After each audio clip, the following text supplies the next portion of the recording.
Hi అందరికీ. ఈరోజు మన టాపిక్ వచ్చేసి ఏపీ కౌశలం ఎగ్జామ్.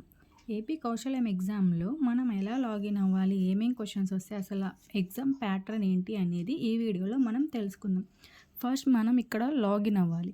లాగిన్ అవ్వాలి అంటే కౌశలం వెబ్‌సైట్‌లోకి వెళ్ళి అక్కడ లాగిన్ అవ్వాలి. మన మెయిల్ ఐడీతో అండ్ మన రిజిస్టర్ అయినప్పుడు వచ్చిన పాస్వర్డ్‌తో లాగిన్ అవ్వాలి. లాగిన్ అయిన తర్వాత ఇక్కడ మనకి జనరల్‌గా 10 క్వెషన్స్ ఉంటాయి. ఎలాంటివంటే మీకు జాబ్ వస్తే ఇమ్మీడియేట్‌గా రీలొకేట్ అవుతారా? మీరు లాస్ట్ 3 మంత్స్ నుంచి ఎన్ని జాబ్స్‌కి అప్లై చేశారు? మీరు డేలో ఎన్ని అవర్స్ జాబ్ కోసం సెర్చ్ చేస్తారు? మీరు లాస్ట్ 3 మంత్స్‌గా ఎన్ని ఇంటర్వ్యూస్‌కి అటెండ్ అయ్యారు? మీకు జాబ్ వస్తే ఇమ్మీడియేట్‌గా రీలొకేట్ అవుతారా? మీకు మా నుంచి నోటిఫికేషన్ వస్తే ఎన్ని అవర్స్‌లో మీరు మాకు రెస్పాండ్ అవుతారు? మీరు రీలొకేట్ వితిన్ ఆంధ్రప్రదేశ్‌లోనా లేక అదర్ స్టేట్స్‌కి కూడా వెళ్తారా? ఇలాంటివి 10 క్వెషన్స్ అనేవి మనకి జనరల్‌గా అడుగుతారు. ఈ ప్రాసెస్ అయిపోయిన తర్వాత మనం నెక్స్ట్ బటన్ క్లిక్ చేస్తే మనం మెయిన్ పేజ్‌కి అనేది వెళ్తాం. అంటే మన అకౌంట్ ఓపెన్ అయిద్దనమాట. అక్కడ అకౌంట్ ఓపెన్ అయిన తర్వాత మనం అక్కడ కొన్ని పర్మిషన్స్ ఇవ్వాలి. అంటే లైక్ లొకేషన్ పర్మిషన్ అలాగనమాట. ఆ లొకేషన్ పర్మిషన్ అలా ఇచ్చిన తర్వాత ఇక్కడ మన మెయిన్ ఎగ్జామ్ అనేది కనపడుతూ ఉండిద్ది. ఫస్ట్ పార్ట్ ఏంటంటే skill test and second part ఏంటంటే కమ్యూనికేషన్ స్కిల్స్ టెస్ట్. ఇక్కడ ఏ టాపిక్ అనేది మీరు ఫస్ట్ చూస్ చేసుకోవచ్చు. అది మీ ఇంట్రెస్ట్ మీద బేస్ చేసుకునేది. ఇక్కడ ఫస్ట్ మనం స్కిల్ టెస్ట్ తీసుకుంటే ఈ స్కిల్ టెస్ట్‌లో టోటల్ మనకి 40 క్వెషన్స్ ఉంటాయి. ఈ 40 క్వెషన్స్‌లో మనకి క్వెషన్స్ అనేవి డివైడ్ అవుతూ ఉంటాయి. 10 క్వెషన్స్ వచ్చేసి యాప్టిట్యూడ్, రీజనింగ్ మీద 10 క్వెషన్స్ వస్తాయి. సైకోమెట్రిక్ మీద 10 క్వెషన్స్ వస్తాయి. అంటే మీరు ఏదైతే డిగ్రీలో మీరు మెయిన్ కోర్స్ అనేది ఉండిద్దో ఆ కోర్స్ మీద అంటే టెక్నికల్‌గా 20 క్వెషన్స్ వస్తాయి. ఈ 20 క్వెషన్స్‌లోనే ఒక 5 క్వెషన్స్ అనేవి టైపింగ్ మీద ఇస్తారనమాట.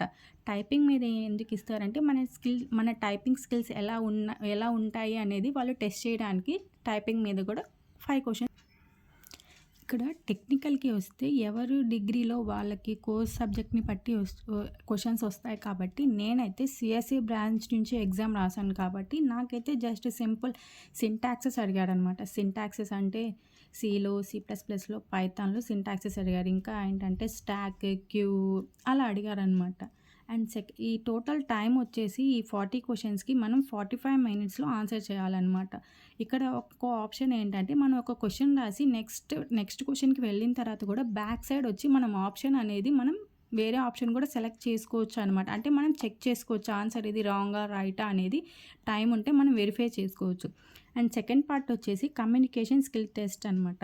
ఇక్కడ టోటల్‌గా వచ్చేసి మనకి టైమ్ 15 మినిట్స్. 15 మినిట్స్‌లో మనం 3 క్వెషన్స్ మాత్రమే ఆన్సర్ చేయాలి ఇక్కడ. అంటే ఇక్కడ ఈచ్ క్వెషన్‌కి వచ్చి మనకి 5 మినిట్స్ టైం అనేది ఉండిద్దనమాట. ఈచ్ క్వెషన్‌కి వచ్చి 5 మినిట్స్ టైం ఉన్నా మనం ఇక్కడ చేయాల్సింది ఏంటంటే జస్ట్ 30 సెకండ్స్ మాత్రమే మనం ఆడియో అనేది రికార్డ్ చేయాలి. ఎందుకంటే అక్కడ సిస్టమ్‌లో మనకి 30 సెకండ్స్ మాత్రమే ఆడియో తీసుకునిద్ది. సో, అప్పుడు మనకి ఇక్కడ ఈచ్ క్వెషన్‌కి వచ్చి 4 మినిట్స్ మనకి ఆలోచించుకోవడానికి టైం ఉండిద్దనమాట. సో, మనం అయితే మెయిన్ పాయింట్స్ మనం చెప్పాలి అనుకుంటున్నామో, ఆ మెయిన్ పాయింట్స్‌ని మనం మైండ్‌లో ఆ 30 సెకండ్స్‌లో మనం రికార్డ్ చేయాలి. రికార్డ్ చేసిన తర్వాత మనం అక్కడ ఓకే అనుకుంటేనే సబ్మిట్ చేయొచ్చు. లేదు అనుకుంటే మళ్ళీ రికార్డ్ చేసుకోవాలి. బట్ వితిన్ దట్ టైంలోనే. అండ్ ఈ కమ్యూనికేషన్ స్కిల్ టెస్ట్‌లో వచ్చేసి నాకెలాంటి క్వెషన్స్ అడిగారంటే ఈ కమ్యూనికేషన్ స్కిల్స్ టెస్ట్‌లో ఫస్ట్ క్వెషన్ వచ్చేసి describe your daily morning routine on a normal day.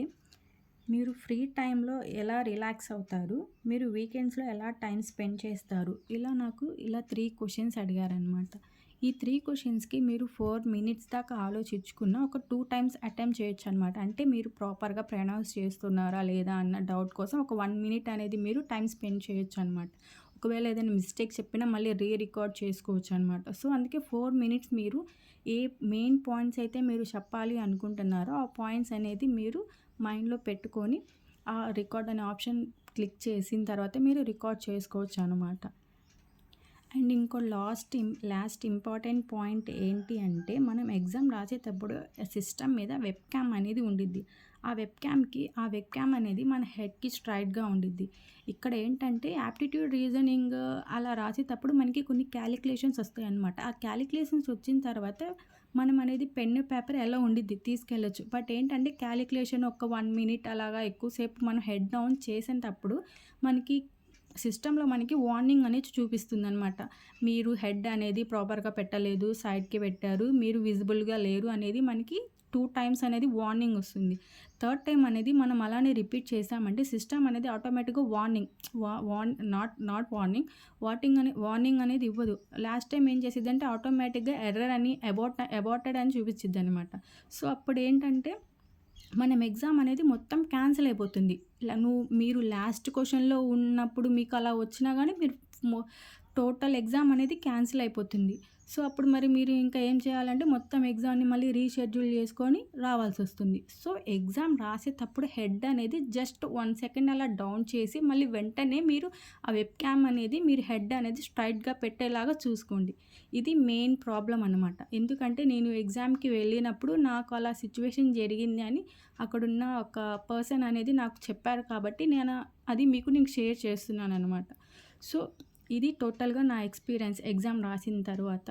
So, ఎవరైతే ఎగ్జామ్ రాయాలి అనుకుంటున్నారో వాళ్ళు ఈ పాయింట్స్ అన్నిటిని కొంచెం మైండ్‌లో పెట్టుకొని ఎలా రాయాలి, ఏంటి ప్రాసెస్ అని తెలుసుకొని ఎగ్జామ్ రాయండి. So, all the best everyone.